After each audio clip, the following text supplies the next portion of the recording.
Price the Lord, praise the Lord. ಇವತ್ತು ದೇವರು ನನಗೆ ಕೊಟ್ಟಿರುವಂತಹ ವಾಕ್ಯ, ಯಾಕೆ ನಮ್ಮ ಪ್ರಾರ್ಥನೆಗಳಿಗೆ ಉತ್ತರ ಸಿಗುತ್ತಿಲ್ಲ? ನಮ್ಮ ಹಲವಾರ ಜೀವಿತದಲ್ಲಿ ಈ ಪ್ರಶ್ನೆ ಇದೆ. ಹಲವಾರು ಜನರು ನಾವು ಏನ್ ಅನ್ಕೊಳ್ತೀವಿ, ದೇವರೇ ಯಾಕೆ ನೀವು ನಮ್ಮ ಪ್ರಾರ್ಥನೆಯನ್ನು ಕೇಳುತ್ತಿಲ್ಲ? ದೇವರೇ, ನಾನು ನನ್ನ ಮಗನಿಗೋಸ್ಕರ ಪ್ರಾರ್ಥಿಸ್ತೀನಿ, ನನ್ನ ಮಗನಿಗೋಸ್ಕರ ನಾನು ಪ್ರಾರ್ಥಿಸ್ತೀನಿ, ಆದ್ರೆ ದೇವರೇ ಯಾಕೆ ನನ್ನ ಪ್ರಾರ್ಥನೆ ನೀನು ಕೇಳುತ್ತಿಲ್ಲ? ದೇವರೇ, ನಾವು ದೇವರನ್ನೇ ಪ್ರಶ್ನೆ ಮಾಡುವವರಾಗಿದ್ದೇವೆ. Hallelujah, hallelujah. ನಾವು ಅನೇಕ ಬಾರಿ ನಮ್ಮ ಸೇವಕರಿಗೆ, ನಮ್ಮ ಸಭೆಯಲ್ಲಿರುವಂತ ಸೇವಕರಿಗೆ ನಾವು ಪ್ರಶ್ನೆಯನ್ನು ಮಾಡುತ್ತೇವೆ. ನಾವು ಸಭೆಯಲ್ಲಿರುವಂತ ಜನರಿಗೆ ಪ್ರಶ್ನೆಯನ್ನು ಮಾಡ್ತೇವೆ. ಮೊದಲನೇದಾಗಿ ನಾವು ನಮ್ಮ ದೇವರಿಗೆ ಪ್ರಶ್ನೆಯನ್ನು ಮಾಡ್ತೀವಿ. ದೇವರೇ, ನಾವು 1 ಗಂಟೆ ಪ್ರಾರ್ಥನೆ ಮಾಡ್ತೇನೆ, ನಾನು 2 ಗಂಟೆ ಪ್ರಾರ್ಥನೆ ಮಾಡ್ತೇನೆ, ಮಧ್ಯರಾತ್ರಿ ಎದ್ದು ಕೂಡ ಪ್ರಾರ್ಥನೆ ಮಾಡ್ತೇನೆ, ಆದ್ರೆ ದೇವರೇ ನೀವು ಯಾಕೆ ನನ್ನ ಪ್ರಾರ್ಥನೆಯನ್ನು ಕೇಳುತ್ತಿಲ್ಲ ಎಂಬುದಾಗಿ ನೀವು ಅನೇಕ ಬಾರಿ ದೇವರಿಗೆ ಪ್ರಶ್ನೆ ಮಾಡಿದ್ರಿ. ಪ್ರಿಯರೇ, ಅನೇಕ ಬಾರಿ ನಾವು ದೇವರ ಹತ್ರ ಕೇಳಿದ್ದೇವೆ, ದೇವರೇ ನಾನೊಂದು ಮಕ್ಕಳ ಭಾಗ್ಯಕ್ಕಾಗಿ ಪ್ರಾರ್ಥಿಸ್ತೀನಿ, ಆದ್ರೆ ನನಗೆ ಮಕ್ಕಳಾಗ್ತಿಲ್ಲ. ಅನೇಕ ಬಾರಿ ಎಜುಕೇಶನ್ಗೋಸ್ಕರ ನಾವು ಕೇಳಿದ್ದೇವೆ, ಅಪ್ಪ ನನಗೆ ಎಜುಕೇಶನ್ ಬೇಕು, ಆದ್ರೂ ನನಗೆ ಎಜುಕೇಶನ್ ಸಿಗ್ತಿಲ್ಲ ಎಂಬುದಾಗಿ. ಇವತ್ತು ಈ ಎಲ್ಲ ಪ್ರಶ್ನೆಗೆ ದೇವರು ಕೊಟ್ಟಿರುವಂತ ವಾಕ್ಯ, ದೇವರು ಕೊಟ್ಟಿರುವಂತ ಆನ್ಸರ್ ನಾವು ನೋಡುವವರಾಗೋಣ. ನಾವೆಲ್ಲರೂ ದೇವರ ವಾಕ್ಯವನ್ನು ಓದುವಂತವರಾಗೋಣ. ಯೆಶಾಯನು ಬರೆದ ಶುಭ ಸಂದೇಶ ಅಧ್ಯಾಯ 59 ವಾಕ್ಯ 1. ಯೆಶಾಯನು ಬರೆದ ಶುಭ ಸಂದೇಶ ಅಧ್ಯಾಯ 59 ವಾಕ್ಯ 1. ಇಸಾಯ ಚಾಪ್ಟರ್ 59 ವರ್ಸ್ 1. ನಾವು ಯಾರಾದ್ರೂ ಈ ವಾಕ್ಯವನ್ನು ಓದುವವರಾಗೋಣ. ಇಗೋ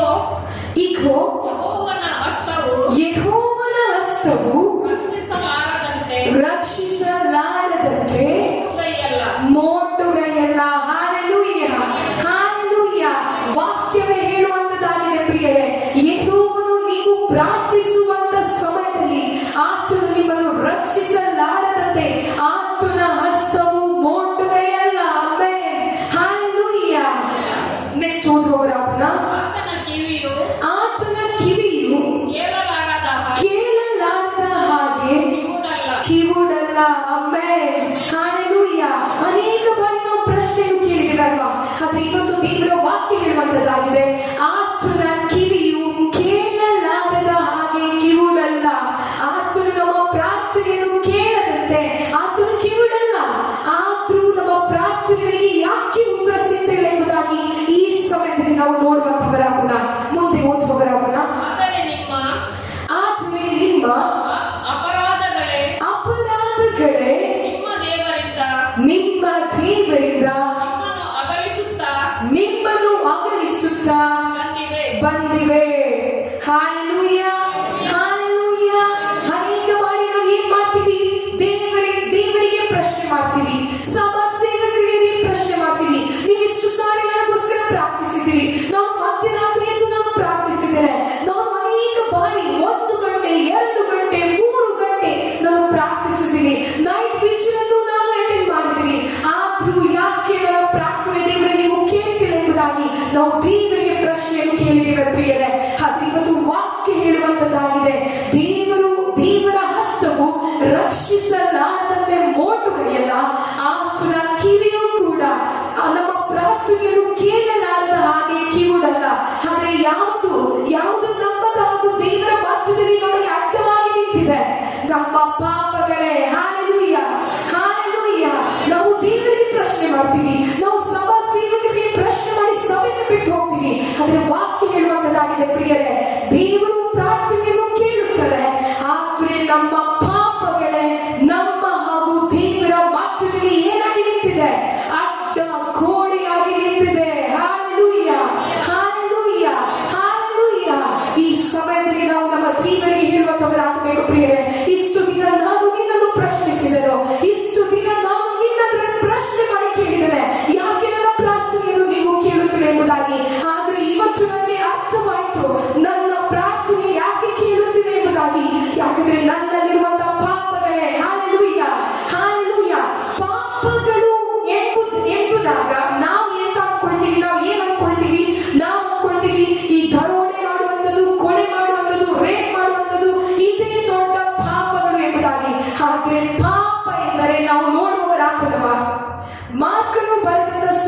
ಸಂದೇಶ ಅಧ್ಯಾಯ 11 ವಾಕ್ಯ 25. ಮಾರ್ಕನು ಬರೆದಂತ ಶುಭ ಸಂದೇಶ ಅಧ್ಯಾಯ 11 ವಾಕ್ಯ 25. Mark chapter 11 verse 25. ಈ ವಾಕ್ಯವನ್ನು ಯಾರಾದರೂ ಓದುವವರಾಗೋಣ? ಅದು ನಿಮಗೆ ಸಿಕ್ಕುವುದೆಂದು. Chapter 11 verse 25. ಇದಲ್ಲದೆ ನೀವು ನಿಂತುಕೊಂಡು ಪ್ರಾರ್ಥನೆ ಮಾಡುವಾಗಿಲ್ಲ ಯಾರ ಮೇಲೆ ಏನಾದರೂ ವಿರೋಧವಿದ್ದರೆ ಅದನ್ನು ಅವನಿಗೆ ಶ್ರಮಿಸಿರಿ. Hallelujah, hallelujah. ವಾಕ್ಯ ಸ್ಪಷ್ಟವಾಗಿ ಹೇಳುವಂತದ್ದಾಗಿದೆ. ನೀವು 1 ಗಂಟೆ ಪ್ರಾರ್ಥನೆ ಮಾಡ್ರಿ, 2 ಗಂಟೆ ಪ್ರಾರ್ಥನೆ ಮಾಡ್ರಿ, 3 ಗಂಟೆಗೂ ಪ್ರಾರ್ಥನೆ ಮಾಡ್ರಿ. ಆದ್ರೆ ನಿಮ್ಮಲ್ಲಿರುವಂತಹ ಪಾಪಗಳು ಶ್ರಮಿಸಲ್ಪಡಬೇಕಾದ್ರೆ ನಿನ್ನ ಹಾಗೂ ದೇವರ ಮಧ್ಯದಲ್ಲಿರುವಂತಹ ಗೋಡೆ ಮುರಿದು ಬೀಳಬೇಕಾದ್ರೆ ಏನ್ ಮಾಡ್ಬೇಕಂದ್ರೆ ನಾವು ದೇವರ ವಾಕ್ಯ ಹೇಳುವಂತದ್ದಾಗಿದೆ. ನೀನು ಪ್ರಾರ್ಥನೆ ಮಾಡುವ ಮುನ್ನವೇ ಏನಾದರೂ ಯಾರ ಮೇಲೆ ಆದರೂ ನಿನಗೆ ವಿರೋಧವಿದ್ದರೆ ಅವರನ್ನು ಶ್ರಮಿಸು ಎಂಬುದಾಗಿ. Hallelujah, hallelujah. ಅನೇಕ ಬಾರಿ ನಾವು ಪ್ರಾರ್ಥನೆ ಮಾಡ್ತೀವಿ, ಎಷ್ಟೋ ಗಂಟೆಗಳು ನಾವು ದೇವರಿಗೆ ಕೊಡ್ತೀವಿ. ಆದ್ರೆ ವಾಕ್ಯ ಹೇಳುವಂತದ್ದಾಗಿದೆ ಪ್ರಿಯರೇ, ನೀವು ಪ್ರಾರ್ಥನೆ ಮಾಡೋ ಮುನ್ನ ಯಾರ ಮೇಲೆ ಆದರೂ ವಿರೋಧವಿದ್ದರೆ, ಯಾರ ಮೇಲೆ ಆದರೂ ಕೋಪವಿದ್ದರೆ, ಯಾರ ಮೇಲೆ ಆದರೂ ಅನೇಕ ಜನರು ನಿಮಗೆ ಇನ್ಸಲ್ಟ್ ಮಾಡಿರುವಂತವರಾಗಿರಬಹುದು, ಅನೇಕ ಜನರು ನಿಮ್ಮ ಮೇಲೆ ಕೆಟ್ಟದಾಗಿ ಮಾತಾಡಿ ಆಗಿರಬಹುದು. ಆದ್ರೆ ಪ್ರಿಯರೇ, ತೀವ್ರ ವಾಕ್ಯ ಹೇಳುವಂತದ್ದಾಗಿದೆ, ಯಾರ ಮೇಲೆ ವಿರೋಧವಿದೆಯೋ ಅವರನ್ನು ಶ್ರಮಿಸಿರಿ ಎಂಬುದಾಗಿ. ನಿಮ್ಮ ಬಗ್ಗೆ ಯಾರು ಕೆಟ್ಟದಾಗಿ ಮಾತಾಡಿದರೋ ಅವರನ್ನೇ ಶ್ರಮಿಸಿರಿ ಎಂಬುದಾಗಿ ವಾಕ್ಯ ಹೇಳುವಂತದ್ದಾಗಿದೆ. ಯಾವಾಗ ನಾವು ನಮ್ಮ ವಿರೋಧವಿದ್ದವರನ್ನು ಶ್ರಮಿಸ್ತೀವೋ ಆವಾಗ ಏನಾಗುತ್ತದೆ ಎಂಬುದಾಗಿ ನಾವು ನೋಡುವವರಾಗೋಣ. ಮುಂದೆ ಓದುವವರಾಗೋಣ. ಶ್ರಮಿಸಿದರೆ ಪರಲೋಕದಲ್ಲಿರುವ ನಿಮ್ಮ ತಂದೆಯೂ ಸಹ ನಿಮ್ಮ ತಪ್ಪುಗಳನ್ನು ನಿಮಗೆ ಕ್ಷಮಿಸಿ ಬಿಡುವನು ಅಂದನು. Hallelujah, hallelujah. ಪ್ರಾರ್ಥನೆ ಮಾಡೋ ಮುನ್ನ ಯಾವಾಗ ನೀವು ಬೇರೆಯವರ ತಪ್ಪುಗಳನ್ನು ಕ್ಷಮಿಸ್ತೀರೋ, ನಿಮ್ಮ ವಿರೋಧವಾಗಿ ಇದ್ದವರನ್ನು ಕ್ಷಮಿಸ್ತೀರೋ, ಆವಾಗ ಪರಲೋಕದಲ್ಲಿರುವಂತಹ ತಂದೆಯು ನಿಮ್ಮ ಪಾಪಗಳನ್ನು ಕ್ಷಮಿಸುವಂತವರಾಗಿದ್ದಾರೆ. Amen, hallelujah. ನಾವು ಮೊದಲನೇದಾಗಿ ನಾವು ನೋಡಿದೀವಿ, ನಮ್ಮ ಹಾಗೂ ದೇವರ ಮಧ್ಯದಲ್ಲಿ ಏನಿದೆ, ಅಡ್ಡ ಗೋಡೆಯಾಗಿ ನಮ್ಮ ಪಾಪಗಳಿವೆ. ಆ ಪಾಪಗಳು ಶ್ರಮಿಸಲ್ಪಡಬೇಕಾದ್ರೆ ದೇವರ ವಾಕ್ಯ ಹೇಳಿದೆ. ಮಾರ್ಕನು ಬರೆದ ಶುಭ ಸಂದೇಶ ಚಾಪ್ಟರ್ 11 ವರ್ಸ್ 25. ಯಾರ ಮೇಲಾದರೂ ವಿರೋಧವಿದ್ದರೆ ಮೊದಲು ಅವರನ್ನು ಶ್ರಮಿಸು, ಮತ್ತೆ ನೀನು ಪ್ರಾರ್ಥನೆಗೆ ನಿಲ್ಲು ಎಂಬುದಾಗಿ. Hallelujah, hallelujah. ಈ ಸಮಯದಲ್ಲಿ ನಾವು ನಮ್ಮ ಮನಸ್ಸಿನಲ್ಲಿ ಹೇಳುವಂತವರಾಗೋಣವಾ, ಇನ್ನು ಮುಂದೆ ನಾನು ಪ್ರಾರ್ಥನೆಗೆ ನಿಲ್ಲುವಾಗ, ನಾನು ರಾತ್ರಿ ಪ್ರಾರ್ಥಿಸುವಾಗಲೂ ಬೆಳಗ್ಗೆ ಪ್ರಾರ್ಥಿಸುವಾಗಲೂ ಯಾರ ಮೇಲೆ ವಿರೋಧವಿದೆಯೋ ಮೊದಲನೇದಾಗಿ ಅವರನ್ನು ನಾನು ಶ್ರಮಿಸ್ತೇನೆ. ಆವಾಗ ನನ್ನ ಎಲ್ಲ ಪಾಪಗಳು, ನನ್ನ ಯೆಹೋವನ ಮಧ್ಯದಲ್ಲಿರುವಂತಹ ಗೋಡೆ ಮುರಿದು ಬೀಳುವಂತದ್ದಾಗಿದೆ. Hallelujah, hallelujah, hallelujah. ಇಲ್ಲಿ ದೇವರ ವಾಕ್ಯ ಹೇಳಿದೆ ಪ್ರಿಯರೇ, ನಮ್ಮ ದೇವರು ನಮ್ಮ ಪ್ರಾರ್ಥನೆಯನ್ನು ಕೇಳುತ್ತಾರೆ. ಆದ್ರೆ ಈ ಪಾಪಗಳೇ ಅಡ್ಡವಾಗಿ ನಮ್ಮ ಪ್ರಾರ್ಥನೆಗಳು ದೇವರಿಗೆ ಕೇಳದಂತೆ ನಿಂತಿದೆ ಎಂಬುದಾಗಿ.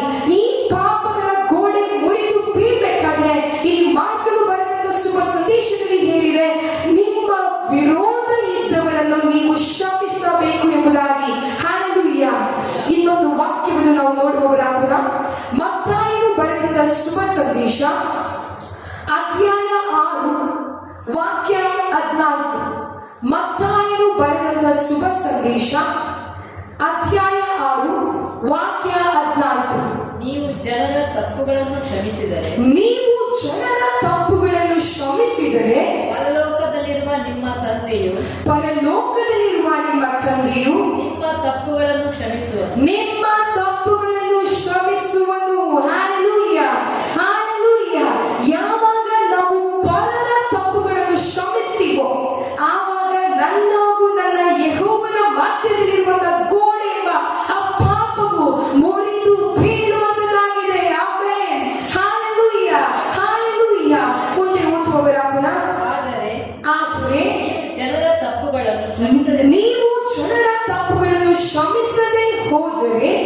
ತಂದೆ ಸಹ ನಿಮ್ಮ ತಂದೆ ಸಹ ನಿಮ್ಮ ತಪ್ಪುಗಳನ್ನು ಕ್ಷಮಿಸುವುದಿಲ್ಲ. ನಿಮ್ಮ ತಪ್ಪುಗಳನ್ನು ಕ್ಷಮಿಸೋದಿಲ್ಲ. ಇಲ್ಲಿ ವಾಕ್ಯ ಹೇಳುವಂತದ್ದಾಗಿದೆ, ಯಾವಾಗ ನಾನು ನನ್ನ ಸಿಟ್ಟಲ್ಲಿ, ನನ್ನ ದ್ವೇಷದಲ್ಲಿ ನಾನು ಅವಳನ್ನು ಕ್ಷಮಿಸೋದೇ ಇಲ್ಲ, ನಾವು ಅವಳನ್ನು ಕ್ಷಮಿಸೋದೇ ಇಲ್ಲ ಎಂಬುದಾಗಿ ನಮ್ಮ ಮನಸ್ಸಿನಲ್ಲಿ ಯೋಚನೆ ಮಾಡ್ತೀವೋ ಅಂತ ಸಮಯದಲ್ಲಿ ದೇವರು ಕೂಡ ನಮ್ಮನ್ನು ಕ್ಷಮಿಸೋದಿಲ್ಲ. ದೇವರು ನಮ್ಮನ್ನು ಕ್ಷಮಿಸದಿದ್ರೆ ನಮ್ಮ ಯೆಹೋವನ ಮಾತಿನಲ್ಲಿ ಅಡ್ಡ ಗೋಡೆಯಾಗಿ ಆ ಪಾಪವೆಂಬುದು ನಿಲ್ಲುವಂತದ್ದಾಗಿದೆ ಪ್ರಿಯರೇ. ಆ ಪಾಪ ಅಡ್ಡ ಗೋಡೆಗೆ ನಿಂತ್ರೆ ನೀವು ಏನನ್ನು ಪ್ರಾರ್ಥಿಸಿದರೂ ಅದು ಸಿಗುವಂತದ್ದಿಲ್ಲ. ಏನನ್ನು ನೀವು ಕೇಳಿದರೂ ದೇವರು ನಿಮಗೆ ಕೊಡಲು ಸಾಧ್ಯವಾಗುವುದಿಲ್ಲ. ಯಾಕಂದ್ರೆ ನಿಮ್ಮ ಪ್ರಾರ್ಥನೆಗೆ ದೇವರಿಗೆ ಕೇಳಬೇಕಾದ್ರೆ ಆ ನಿಮ್ಮ ಹಾಗೂ ದೇವರ ಮಧ್ಯದಲ್ಲಿರುವಂತಹ ಅಡ್ಡ ಗೋಡೆ, ಆ ಪಾಪವು ಮುರಿದು ಬೀಳುವಂತದ್ದಾಗಬೇಕು. Hallelujah, hallelujah, hallelujah. ಇವತ್ತು ನಾವು ಓದಿದ್ರೆ ಪ್ರಿಯರೇ, ಇವತ್ತು ವಾಕ್ಯವೇ ನಮಗೆ ಹೇಳಿದೆ, ನಾವು ನಮಗೆ ಮೋಸ ಮಾಡಿದವರನ್ನ, ನಮಗೆ ಯಾರೆಲ್ಲ ನೋವು ಕೊಟ್ಟಿದರೋ, ನಮ್ಮ ವಿರುದ್ಧವಾಗಿ ಯಾರೆಲ್ಲ ಮಾತಾಡಿದರೋ ಎಲ್ಲರನ್ನು ನಾವು ಪ್ರಾರ್ಥನೆ ಮಾಡಲು ನಿಲ್ಲುವಾಗ ನಾವು ಶ್ರಮಿಸಬೇಕೆಂಬುದಾಗಿ ಈ ದಿವಸದಲ್ಲಿ ಪ್ರಿಯರೇ, ಯಾರ ಮೇಲೆ ನಿಮಗೆ ವಿರೋಧವಿದೆಯೋ, ಯಾರ ಮೇಲೆ ನಿಮಗೆ ಕೆಟ್ಟ ಕೋಪವಿದೆಯೋ ಅವರನ್ನು ಶ್ರಮಿಸಿರಿ. ಡಿಕ್ಲೇರ್ ಮಾಡ್ರಿ ನಿಮ್ಮ ಜೀವಿತದಲ್ಲಿ ಈ ಸಮಯದಲ್ಲೇ ಪ್ರತಿಯೊಬ್ಬರು ಡಿಕ್ಲೇರ್ ಮಾಡ್ರಿ, ಯಾರ ಮೇಲೆ ನನಗೆ ಕೋಪವಿದೆಯೋ, ಯಾರ ಮೇಲೆ ನನಗೆ ಸಿಟ್ಟಿದೆಯೋ ಈ ದಿವಸದಲ್ಲಿ ನಾನು ಅವರನ್ನು ಶ್ರಮಿಸುತ್ತೇನೆ ಎಂಬುದಾಗಿ. ಯಾಕೆಂದ್ರೆ ವಾಕ್ಯ ಹೇಳಿದೆ, ನೀನು ಪ್ರಾರ್ಥಿಸಿದ್ದು ನಿನಗೆ ಸಿಗಬೇಕು. ನಿನಗೆ ಸಿಗಬೇಕಾದ್ರೆ ನಿನ್ನ ಹಾಗೂ ಯೆಹೋವನ ವಾಕ್ಯದಲ್ಲಿ ಇರುವಂತಹ ಗೋಡೆ ಮುರಿದು ಬೀಳಬೇಕು. Hallelujah, hallelujah. ಈ ದಿವಸದಲ್ಲಿ ನಾವು ಆರಾಧನೆ ಮಾಡಲು ನಿಲ್ಲುವಾಗ ನಾವು ದೇವರಲ್ಲಿ ಹೇಳುವವರಾಗೋಣವ, ನನ್ನ ಹಾಗೂ ನಿನ್ನ ವಾಕ್ಯದಲ್ಲಿ ಇರುವಂತಹ ಗೋಡೆ ಇವತ್ತು ಮುರಿದು ಬೀಳಬೇಕು ಕರ್ತನೆ. ಆವಾಗ ಮಾತ್ರ ನನ್ನ ಆರಾಧನೆ, ನನ್ನ ಪ್ರಾರ್ಥನೆ, ನಾನು ಮಾಡುವಂತ ಎಲ್ಲವೂ ನನ್ನ ದೇವರಿಗೆ ಸಲ್ಲುವಂತದ್ದಾಗುತ್ತದೆ. ಅದಕ್ಕಾಗಿ ನಾವೆಲ್ಲರೂ ಎದ್ದು ನಿಲ್ಲುವವರಾಗೋಣ. ತಲೆಯಾದ ದೇವರಲ್ಲಿ ನಾವು ಬೇಡುವಂತವರಾಗೋಣ. Oh, but love you Jesus, but love you Daddy. ಅಪ್ಪ ಕರ್ತನೆ, ಅನೇಕ ಬಾರಿ ಕರ್ತನೆ ನಾವು ಪ್ರಾರ್ಥಿಸಿದ್ದೇವೆ. ಅಪ್ಪ ಅನೇಕ ಬಾರಿ ನಾವು ಪ್ರಾರ್ಥಿಸುವಾಗ ನಾವು ಬೇಡಿದ್ದು ನಮಗೆ ಸಿಗಲಿಲ್ಲ ಕರ್ತನೆ. ಯಾಕಂದ್ರೆ ಇವತ್ತು ನಮಗೆ ಅರಿವಾಯ್ತು, ಅದು ದೇವರ ತಪ್ಪಲ್ಲ, ಸೇವಕರ ತಪ್ಪು ಅಲ್ಲ, ಅದು ನಮ್ಮ ತಪ್ಪೇ ಎಂಬುದಾಗಿ. ನಮ್ಮಲ್ಲಿರುವಂತಹ ಪಾಪಗಳೇ ದೇವರಿಗೆ ನಮ್ಮ ಪ್ರಾರ್ಥನೆ ಕೇಳದಂತೆ ಅಡ್ಡ ಗೋಡೆಯಾಗಿ ನಿಂತಿದೆ ಎಂಬುದಾಗಿ ಈ ದಿವಸದಲ್ಲಿ ನಮಗೆ ಅರ್ಥವಾಗಿದೆ ಕರ್ತನೆ. ಅಪ್ಪ ಯೆಸ್ರಿಯ, ಅಪ್ಪ ಕರ್ತನೆ, ಇವತ್ತು ನಿನ್ನ ರಾಜ್ಯದಲ್ಲಿ ಈ ಗೋಡೆ ಮುರಿದು ಬೀಳಬೇಕು. Hallelujah, hallelujah, hallelujah. ಪ್ರಾರ್ಥಿಸಿರಿ ಪ್ರಿಯರೇ, ನಿನ್ನ ಹಾಗೂ ಯೆಹೋವನ ವಾಕ್ಯದಲ್ಲಿರುವಂತಹ ಆ ಪಾಪದ ಗೋಡೆ ಇವತ್ತು ಮುರಿದು ಬಿದ್ದರೆ ಮಾತ್ರ ನೀವು ಮಾಡುವಂತ ಪ್ರಾರ್ಥನೆ ದೇವರಿಗೆ ಕೇಳುವಂತದ್ದಾಗಿದೆ. ನೀವು ಮಾಡುವಂತ ಆರಾಧನೆ ದೇವರಿಗೆ ಸಲ್ಲತಕ್ಕಂತ ಆರಾಧನೆ ಆಗುತ್ತದೆ. ಅದಕ್ಕಾಗಿ ನಾವು ಪ್ರಾರ್ಥಿಸುವವರಾಗುತ್ತವ. ಯೆಹೋವನೇ, ಅಪ್ಪ ತಂದೆಯೇ, ನನ್ನ ಹಾಗೂ ನಿನ್ನ ಮಾತಲ್ಲಿರುವಂತ ಈ ಗೋಡೆ ಈ ಸಮಯದಲ್ಲಿ ಯೇಸುವಿನ ರಕ್ತದ ಮೂಲಕವಾಗಿ ಮತ್ತಾಯನು ಬರೆದ ಶುಭ ಸಂದೇಶ ಚಾಪ್ಟರ್ 8 ವರ್ಸ್ 17 ಪ್ರಕಾರವಾಗಿ ನನ್ನಲ್ಲಿರುವಂತ ರೋಗಗಳು, ನನ್ನಲ್ಲಿರುವಂತ ಪಾಪಗಳು ನೀವು ತಾನೇ ಹೊತ್ತುಕೊಂಡು ಆಗಿದೆ ಕರ್ತನೆ. ಇದನ್ನು ನಾವು ಡಿಕ್ಲೇರ್ ಮಾಡುವಾಗಲೇ ನಮ್ಮಲ್ಲಿರುವಂತ